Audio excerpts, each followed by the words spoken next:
Salut, j'espère que vous allez bien par la grâce de Dieu. Je suis le pasteur Kevin Alamou et je veux continuer la série que nous avons commencé le lundi. C'est une série de 21 épisodes au moins. Et dans l'épisode numéro 1, si tu n'es pas encore abonné, abonne-toi pour suivre tous les épisodes.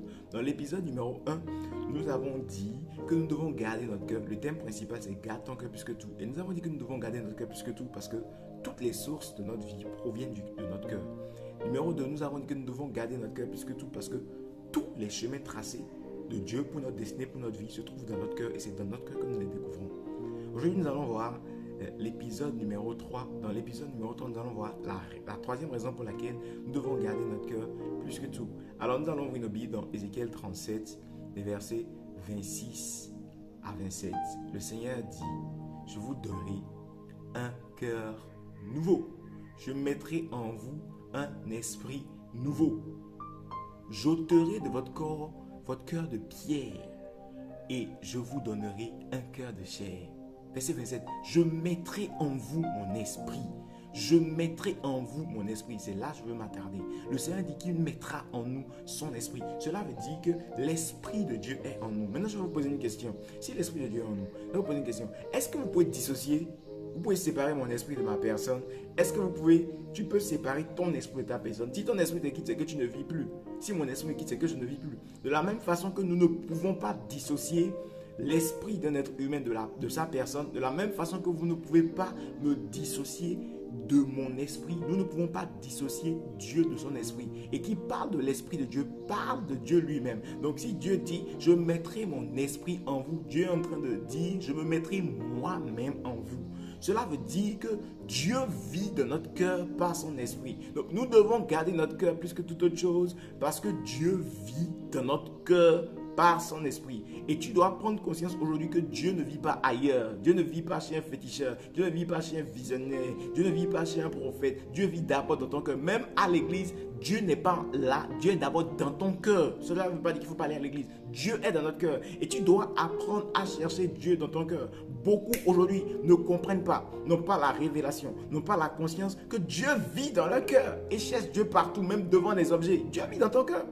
Et c'est pourquoi Paul pouvait dire aux chrétiens de Corinthe, ne savez-vous pas, 1 Corinthiens 3,16, ne saviez-vous pas que vous êtes le temple de Dieu et que l'Esprit de Dieu habite en vous? Je suis le temple de Dieu, l'Esprit de Dieu habite en moi. Donc si je dois chercher quelque part Dieu, c'est d'abord dans mon cœur. C'est pas chez un féticheur, c'est pas devant des objets créés à main d'homme. Des statues, adorer Dieu à travers des statues, parler à Dieu à travers des statues. Dieu vit dans mon cœur et Dieu n'a pas besoin des statues. Je n'ai pas besoin de statues avant de parler à Dieu. Je n'ai même pas besoin d'aller forcément à l'église avant de parler à Dieu parce que Dieu est dans mon cœur. Et si je veux voir Dieu, je dois travailler sur mon cœur. Amen. Beaucoup de chrétiens, beaucoup de personnes n'ont pas la révélation profonde que Dieu vit en eux. J'aimerais t'annoncer aujourd'hui que Dieu vit en toi. Dieu vit en toi. Et nous allons voir ça dans l'épisode de demain. Pourquoi les gens ne voient pas Dieu? Dieu vit en toi. Dieu vit en moi. Et je dois prendre conscience de cela. Amen. Si tu prends conscience du fait que Dieu vit en toi, tu n'iras plus de féticheur en féticheur. Si tu prends conscience du fait que Dieu vit en toi, tu n'iras plus chez les visionnaires. Si tu prends conscience que Dieu vit en toi, tu ne vas pas te vadrouiller de pasteur en pasteur, pavaner de pasteur en pasteur.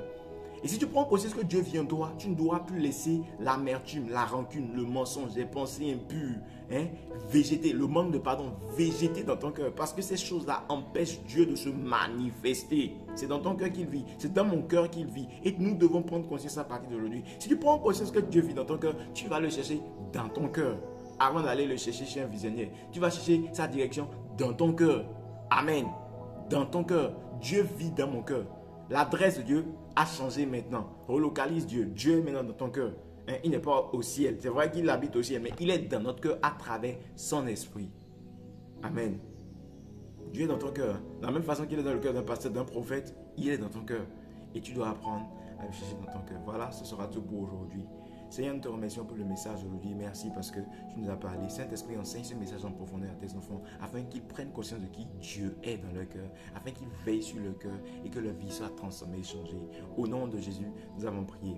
Amen. Alors, si tu n'as pas suivi l'épisode 1 et 2, je te conseille d'aller télécharger ça.